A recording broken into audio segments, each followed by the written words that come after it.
So I put the cards down in the same order that they come out of the deck. There you are as a King of Swords, Gemini, an air sign. The overall energy of this reading, the Nine of Swords. You're up in your head. You've been going through something. A lot of truth and clarity. It's like coming to you. You're being enlightened, and it's not a fun situation here. But we will see where this is headed. We almost have all the cards we need for the second part of your reading. So the Nine of Swords is surrounding your entire reading. Up in your head. These are thoughts, swords. And look at how the swords are bright. They enlighten you. Look at how distressed this person looks. And so this is like, oh my gosh, why didn't I see that? Or oh my heck, you know, why did I let that happen? Why did I do that? Why did they do that? Why, you know, it's whatever it might be. You're up in your head. You're being enlightened. It's like, I should have never done that. I should have noticed this. I should have noticed that. And so these swords of truth and clarity are coming to you with the Nine of Swords, surrounding your whole reading. So that's what we're going to talk about. Up in your highest energy is the Two of Pentacles. This is what you're up in your head about. You have a very difficult decision to make. So the Two of Pentacles is weighing all the pros and cons. Look at that. These are the two strongest energies in your whole reading. So if you're trying to make a decision that's very, very difficult to make, the truth and the clarity will help you get through it. Just let it come to you. You will make a decision. This is exactly what we're going to talk about. So it has to do with you becoming grounded and secure and stable too, because the Two of Pentacles are juggling pentacles. I have the King of Swords right above the Nine of Swords and next to the Two of Pentacles. This is Libra, Gemini, or Aquarius. So one of those signs might be strong in someone else's chart too around this reading. But this is very mature. You're pulling your sword out. You are becoming very like stern and really seeking that truth and that clarity. You're becoming guarded. You're like guarded as far as it has to do with the Ten of Cups, and it also has to do with that Two of Pentacles. So there is a situation here. There's at least one love situation. This is 10 cups of love, okay? You may be in a marriage. You may be in something like that. And there might be somebody else coming in, or it's just a couple of people that you're trying to decide about, or just, you know, going back and forth on whether to move forward with whoever this is in this picture here. So you're on guard. You're looking for truth. You're looking for clarity. You're listening to everything they say, to everything they do. This is a tough decision. You're a little more guarded. You're guarded about your feelings more than how you feel about someone else's. So this is what you're really taking a look at. It's the other person who's in your life, and that's what you're kind of on guard about. But this is 10 cups of love. So if you're wondering if there's love there, yeah, there's love there. Sunshine and Rainbows, very family-oriented card. Maybe you are faced with making a decision on, you know, taking the next step forward in a relationship, and you might not be quite ready yet. Something weighing heavy on your mind. You have 9 cups of love here, right under the Two of Pentacles and next to the Nine of Swords. These cups are dancing all around you. You have all this to offer. You have love all around you. It's not just the Ten of Cups. It's not just somebody else. This is more. So I really think there might be more than one person here you're trying to decide about. So you're surrounded by love. You're up in your head about it. You have to make a decision. You're becoming a little guarded here about what's going on. I have the Knight of Cups next to the Nine of Swords and under the Ten of Cups. Who is the most sincere person here? This is a sincere love offer. I feel like both parties might be sincere. I got the rest of the reading to go. At least one of them. This Ten of Cups, if you know who this Ten of Cups person is, that's the sincere one. Okay? unless it turns out that both are sincere. Okay, so let's just keep reading. This is a sincere love offer. Now, I have the Emperor, the card for Aries. Aries might be strong in your chart or someone else's around this reading.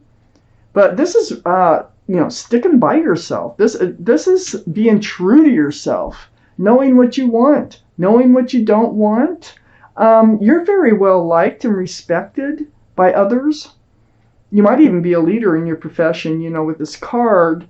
But this is really knowing what you want and just sticking to it. So, you're faced with this decision. I almost feel like, because I have the Devil here next to the Emperor and under the Nine of Swords. I kind of feel like for most of you, this reading is like you're with somebody that you love and they love you. But you might have a third party, going on.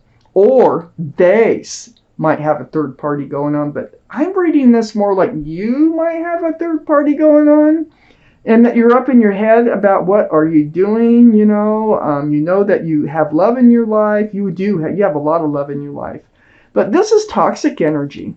The three's a crowd. Look at there's three people. This could be an energy. This can be an addiction of some sort too.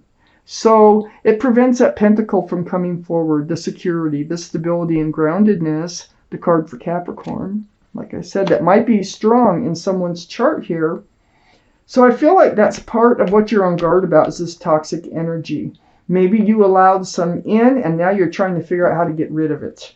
Because right next to the Devil card and under the Knight of Cups is the Seven of Cups. Yeah, I think they came in.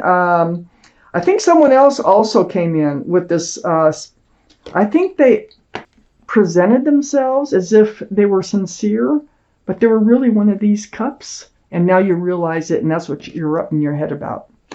And the Seven of Cups, none of those cups are the right cup. They all scream, pick me, pick me.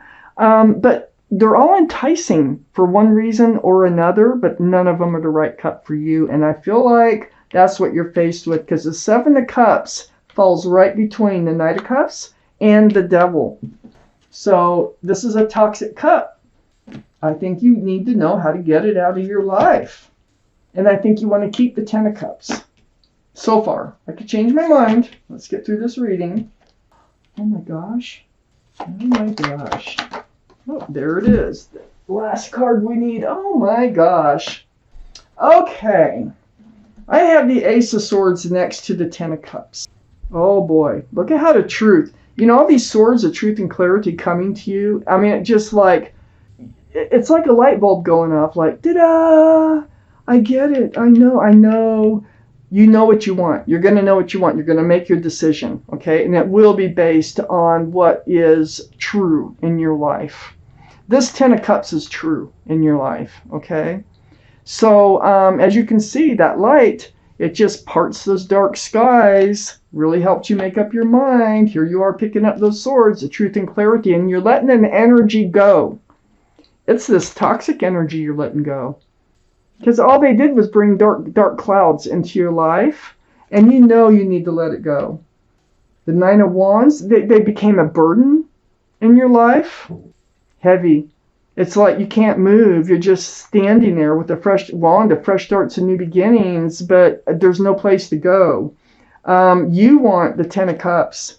And I think for those of you who are watching this reading, I think you've gotten yourself into something you want to get out of. I have the Six of Pentacles under the Ace of Swords and next to the Knight of Cups. Now, you may feel this might be why you ended up getting into that position, is that you were feeling breadcrumbed by the person that you truly love and that truly does love you. And they really might have been breadcrumbing you. This is something to talk to them about, to be clear and honest about, okay?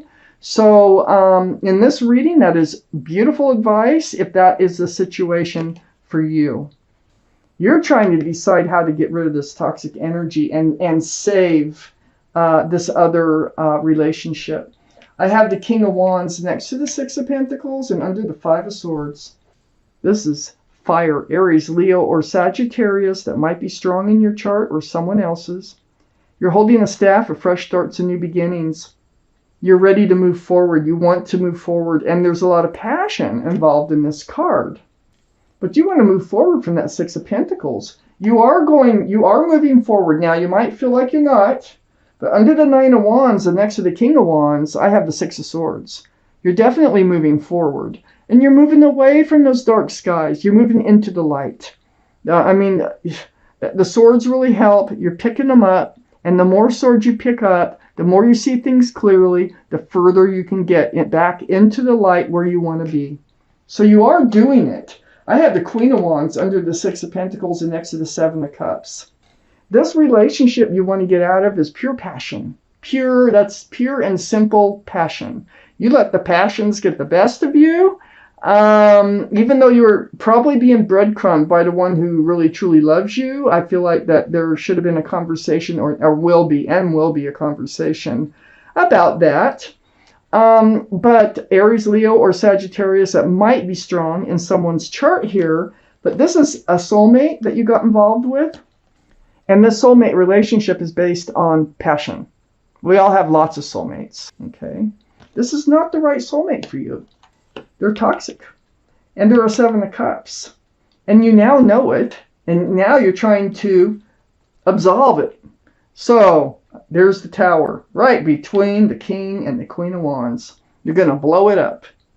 You've had enough of this other relationship. You know it's toxic. And you want to go back to the Ten of Cups. You want to get back into this really nice, loving place. Look at the Knight of Wands right next to the Tower card and under the Six of Swords. You're moving away from this energy. You know, they ran in and out of your life. It was like, I don't know. It feels like for most of you, you would meet at somewheres and, just have a passionate time together. You needed to get rid of it. You do need to get rid of it. You will get rid of it. And you're really up in your head about it, about how you're going to go about that. But you're going to work it out here because you are moving forward. And it's all just, seeing things for how they really are. That helps so much. I'm going to take out a word of advice from your guardian angels and spirit guides, Gemini. This may or may not have to do with this reading, but it is a message they want you to know. So let's get that card out for you, Gemini. From your guardian angels and your spirit guides. Just see what it is you need to hear. Let's pull out your card. Get my glasses on so I can read it to you. All right. Let's see where it's at. It's right here. Right there. Back on there. It's card 20. Right there. It says review and contemplation. So I will read it to you. You've accomplished a great deal in your life and you have much to be proud of.